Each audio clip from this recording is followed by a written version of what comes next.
Olá, estamos de volta para mais um estudo. Que bom que você está aí, que o bom Deus abençoe você e a sua vida e que nós, ao abrirmos a palavra de Deus, o Espírito Santo possa nos iluminar. Hoje nós vamos aprender um pouco sobre o Deus triuno. No estudo anterior, aprendemos que Deus se apresenta a nós na forma de três pessoas, a saber, o Espírito Santo, o Pai e o Filho. Para que possamos compreender melhor o Deus triuno, se faz necessário estudar um pouco mais sobre cada uma das pessoas da divindade a quem devemos amar, adorar e obedecer. Vamos começar estudando a pessoa de Deus, o Pai, e ver o que a Bíblia nos revela sobre Ele. Vamos ver como Jesus nos apresenta o Pai.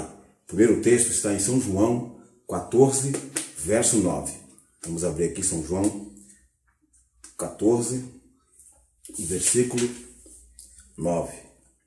Diz assim: Disse-lhes Jesus: Estou há tanto tempo convosco e não me tendes conhecido, Filipe? Quem me vê a mim, vê o Pai. Como dizes tu, mostra-nos o Pai? O Deus Pai é frequentemente mal compreendido e mal interpretado. Muitas pessoas entendem que Ele é um Deus severo, inflexível e vingativo, que está sempre pronto a nos castigar, só não o fazendo porque Jesus, o Deus bondoso, intercede por nós, acalmando a sua ira. Entretanto, pelo que Jesus disse a seu respeito, o Pai é tão amoroso, solícito, longânimo e misericordioso quanto o Filho. Tudo aquilo que Jesus é, o Pai também o é, e vice-versa. Agora, Jesus Cristo descreveu para nós o interesse de Deus Pai por cada um de nós, pecadores. E como foi que ele descreveu isso? São João, ainda aqui, voltando, no capítulo 3, versículo 16. São João 3, 16. Diz assim: Porque Deus amou o mundo de tal maneira que deu seu Filho unigênito para que todo aquele que nele crê não pereça, mas tenha a vida eterna. Ninguém pode conhecer melhor a Deus Pai do que aquele que esteve com ele no céu. Com essas palavras, Jesus enuncia a mais perfeita expressão do amor de Deus pela humanidade. O Pai deu seu Filho único por amor a nós. O amor do Pai pelos pecadores fez com que Ele desse tudo o que tinha para salvá-los. A intenção de Deus, o Pai, ao dar o seu próprio Filho para nos salvar, era atrair, por meio dessa altruísta atitude, os corações endurecidos pelo pecado, a fim de reconciliar-se com eles. E qual foi o benefício que nós recebemos? Ou seja, que benefício esse ato de amor trouxe para nós? Agora nós vamos lá para 1 João 3, verso 1. 1 João 3, verso 1. Vamos ver qual foi o benefício que nós adquirimos quando Deus entregou para nós o seu Filho, nosso Senhor Jesus Cristo. 1 João 3, verso 1. Olha o que diz aqui: Vede quão grande amor nos tem concedido o Pai, que fôssemos chamados filhos de Deus. Por isso, o mundo não nos conhece, porque não o conhece a Ele. O apóstolo João nos ensina que aqueles que creem em Jesus e o aceitam como seu Salvador, acabam sendo aceitos por Deus Pai como filhos. O amor de Deus Pai por nós é tão grande que, apesar de sermos pecadores, Ele quer nos receber em seu reino como seus filhos. Os seres humanos podem responder a esse amor ou rejeitá-lo, mas o desejo de Deus para conosco é que nos tornemos seus filhos, e a única maneira de isso acontecer é reconhecer a Jesus Cristo, aquele que veio para representá-lo perante a humanidade caída. Se a melhor maneira de conhecer a Deus, o Pai, é reconhecer a Jesus, O que a Bíblia nos revela sobre a pessoa de Jesus? Vamos lá em Isaías 9, verso 6. Isaías, capítulo 9, verso 6. Veja o que o profeta diz para nós. Porque um menino nos nasceu, um filho se nos deu, e o principado está sobre os seus ombros, e se chamará o seu nome Maravilhoso, Conselheiro, Deus Forte, Pai da Eternidade, Príncipe da Paz.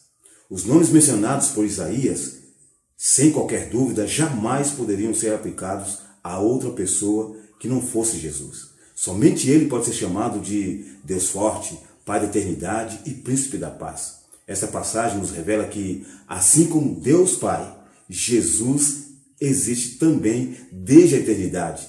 Ele é tão eterno quanto o Pai. E a sua vida não é derivada e nem emprestada, mas ele tem vida em si mesmo. Vamos ler agora São João 5, versículo 26. Eu leio aqui, olha. Porque como o Pai tem a vida em si mesmo, assim deu também ao Filho ter a vida em si mesmo.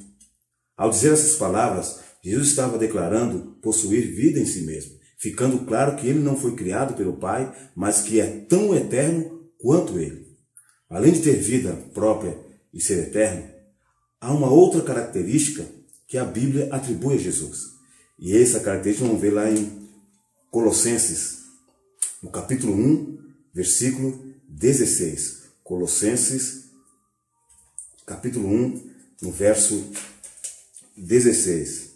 E eu leio aqui assim, olha. Porque nele foram criadas todas as coisas que há nos céus e na terra, visíveis e invisíveis, sejam tronos, sejam dominações, sejam principados, sejam potestades.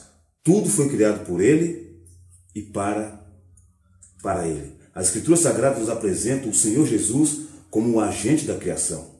Foi ele, a pessoa da Trindade, quem falou e tudo apareceu. Foi ele quem formou o homem do pó da terra e soprou em suas narinas o fôlego da vida. Jesus é o grande Criador da terra e do céu. E além de ser o Criador da terra e do céu, há uma outra coisa muito especial que Jesus Cristo faz por nós, como um Deus especial que ele é. Filipenses 2, 5 a 8. Diz assim: de sorte que haja em vós o mesmo sentimento que houve também em Cristo Jesus, que sendo em forma de Deus, não teve por usurpação ser igual a Deus, mas esvaziou-se a si mesmo, tomando a forma de servo, fazendo-se semelhante aos homens. E achado na forma de homem, humilhou-se a si mesmo, sendo obediente até à morte, e morte de cruz. Antes da encarnação, Jesus existia em forma de Deus, o que equivale a dizer que a natureza divina lhe pertencia. Entretanto, ao assumir voluntariamente a forma de servo, ele deixou temporariamente de lado as suas prerrogativas divinas, tornando-se servo do Pai Celestial, com o objetivo de ser nosso Salvador. Note que o verso 7, e eu vou ler para você aqui de novo, o apóstolo Paulo ensina que Jesus se fez semelhante aos homens, mas esvaziou-se a si mesmo, tomando a forma de servo, fazendo-se semelhante aos homens. Você percebeu? O apóstolo Paulo diz aqui que ele se fez semelhante aos homens. Semelhante não quer dizer igual, pois embora ele fosse humano, não era igual a nós. Em que aspecto Jesus se diferia de nós? Qual era a diferença que ele tinha de nós e em que aspecto? 1 Coríntios, nós vamos voltar um pouquinho aqui, 1 Coríntios 15, 45, 1 Coríntios 15, de 45 a 47. E eu leio aqui, 45. Assim está também escrito: o primeiro homem, Adão, foi feito alma vivente. O último Adão, espírito vivificante. Mas não veio primeiro o espiritual, senão o natural, e depois o espiritual. O primeiro homem da terra é terreno. O segundo homem, o Senhor, é do céu. Neste verso, Jesus é chamado por Paulo de o último Adão e o segundo homem. O que o apóstolo Paulo queria dizer com isso? Na verdade, Paulo nos dá a entender que Jesus era semelhante a Adão antes do pecado e não semelhante a nós. Adão foi criado perfeito, com uma natureza santa, não propensa para o pecado. Entretanto, quando pecou, a sua natureza tornou-se pecaminosa. Assim, tanto ele como seus descendentes passaram a ter a natureza propensa para o pecado. E ao se tornar homem, Jesus não poderia nascer com a genética de Adão, pois se isso tivesse acontecido, ele teria a mesma tendência que nós temos para o pecado e seria impossível viver uma vida sem pecar. Foi por isso que Jesus teve que nascer de uma virgem sem a genética pecaminosa de Adão, mas com a mesma natureza santa com a qual o primeiro homem foi criado. Precisamos compreender que Jesus não necessitava provar que você e eu podemos ser perfeitos em relação à obediência à sagrada lei de Deus. Afinal, nascemos com uma natureza contrária aos seus elevados princípios.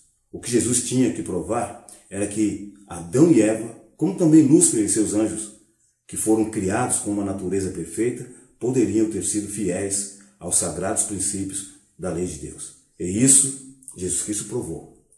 E é bom lembrar que Jesus nasceu com uma natureza humana deteriorada por 4.000 anos de pecado. Diferentemente de Adão, ele experimentou uma decadência da força física e mental, pois o ser humano já havia decaído muito na época do seu nascimento. Contudo, ele não experimentou a deterioração espiritual. Sua natureza estava afetada, porém não infectada pelo pecado. E eu quero repetir para você ficar bem na sua mente. A natureza de Jesus estava afetada pelo pecado, porém ela não foi infectada pelo pecado. Por ter nascido com uma natureza santa, Jesus estava impossibilitado de pecar? Será? Porque ele nasceu com uma natureza santa, ele não podia pecar? Veja aqui, vamos um pouco aqui em direção de Apocalipse aqui na Bíblia, Hebreus 4, versículo 15. Veja aqui o que a Bíblia nos diz, né? Hebreus 4, 15. Porque não temos um sumo sacerdote que não possa compadecer-se das nossas fraquezas, porém um que, como nós, em tudo foi tentado, mas sem pecado. Somente o fato de Jesus poder ser tentado já elimina esta questão. Se Jesus estivesse impossibilitado de pecar, de que adiantaria tentá-lo? Tal qual Lúcifer e Adão, que embora tivessem sido criados com uma natureza santa, acabaram pecando. Jesus poderia ter pecado também, mas não pecou. O que a vitória de Cristo sobre o pecado trouxe para nós? Aqui mesmo em Hebreus, voltando aqui um pouquinho, no capítulo 2, no versículo 9, veja aqui o que diz. Vemos, porém, coroado de glória e de honra, aquele Jesus que fora feito um pouco menor do que os anjos por causa da paixão da morte, para que pela graça de Deus provasse a morte por todos. Por ter sido tentado em todas as coisas, mas não ter cometido pecado algum, Jesus não deveria morrer, pois o salário do pecado, segundo Romanos 6:23, é a morte. Entretanto, ele morreu sem merecer e por isso tornou-se diante de Deus o substituto de todo aquele que nele crê, para que não morra, mas tenha vida eterna, como nós vemos aqui em São João 3,16. Agora, já falamos do Pai, já falamos um pouquinho do Filho. Tem muito mais coisas, mas o estudo não dá, senão a gente vai demorar muito tempo aqui.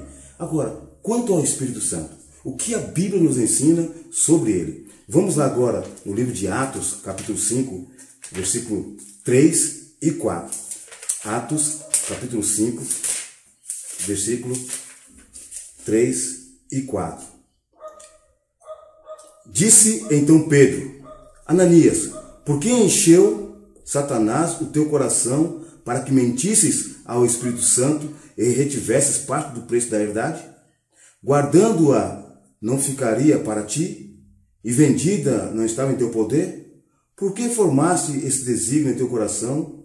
Não mentiste aos homens, mas a Deus. Você percebe aqui que no versículo 3, o apóstolo Pedro, confrontando Ananias, falou: você mentisse ao Espírito Santo.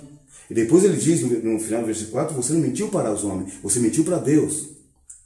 Veja que essas passagens não deixam nenhuma dúvida. O Espírito Santo é verdadeiramente Deus. Alguns, no entanto, imaginam que o Espírito Santo não é uma pessoa, afirmando ser ele apenas uma força ativa de Deus. Outros ensinam que ele está subordinado ao Pai e ao Filho, tal qual os anjos, e não tem vontade própria, mas obedece ao Pai. Como provar na Bíblia que o Espírito Santo é uma pessoa? Aí nós vamos lá em São Lucas, capítulo 12. São Lucas, capítulo 12, no versículo 12. São Lucas 12, 12. Diz assim: porque na mesma hora vos ensinará o Espírito Santo o que vos convenha falar. O Espírito Santo possui a capacidade de ensinar. Uma força ativa não teria essa capacidade. No verso 10, Jesus o identifica como uma pessoa. E vamos ver aqui o versículo 10 do mesmo capítulo 12 de São Lucas. E a todo aquele que disser uma palavra contra o Filho do Homem, ser-lhe-á perdoada. Mas ao que blasfemar contra o Espírito Santo, não será perdoado. Com essas palavras, Jesus está dizendo que o Espírito Santo pode ser ofendido. Portanto, se ele não fosse uma pessoa, isso seria impossível. Também o apóstolo Paulo nos dá a entender que o Espírito Santo tem sentimentos. E nós vamos analisar esse texto agora, Efésios 4:30. Efésios 4:30. Vamos ver aqui o que o apóstolo Paulo nos fala com respeito a isso. Efésios 4, versículo 30. E não entristeçais o Espírito Santo de Deus, no qual estáis selados para o dia da redenção. A personalidade do Espírito Santo é claramente definida pelo apóstolo Paulo, pois apenas pessoas podem ser entristecidas. Também o profeta Isaías apresenta o Espírito Santo como uma pessoa a quem os homens podem entristecer. Isaías 63, no verso 10. Isaías 63, verso 10. Vamos ler o que o profeta nos diz. Porém, eles foram rebeldes e contristaram o seu Espírito Santo. Por isso, se lhes tornou em inimigo e ele mesmo pelejou contra eles.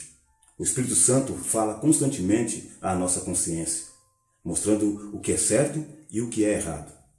Então, quando as pessoas se recusam a ouvir a sua voz, ele se entristece, demonstrando claramente que é uma pessoa, pois tem emoções. Uma força ativa não teria sentimentos. O Espírito Santo também fala para nós também. Nós vamos ao texto, agora nós vamos ler 2 Samuel, capítulo 23, verso 2. 2 Samuel, capítulo 23, versículo 2. Diz assim: o Espírito do Senhor falou por mim e a sua palavra está na minha boca. O Espírito Santo iluminou a mente de Davi, fazendo com que ele escrevesse muitos salmos inspiradores, os quais nos ajudam a compreender melhor a grandeza, o poder e a misericórdia de um Deus universal. O Espírito Santo também intercede pelos seres humanos, e isso nós vemos em Romanos 8, versículo 26. Romanos 8, 26 diz assim, olha, e da mesma maneira também o Espírito ajuda as nossas fraquezas, porque não sabemos o que havemos de pedir como convém, mas o Espírito intercede por nós com gemidos inexprimíveis. O fato de o Espírito Santo interceder por nós indica que ele é uma pessoa, pois uma mera força não poderia ser um intercessor. Agora, diante dessas verdades acerca do Espírito Santo, que conselho nos é dado pelo apóstolo Paulo? Aí, nós vamos ter que ir lá em Hebreus 3, versículos 7 a 8. Hebreus 3, 7 e 8.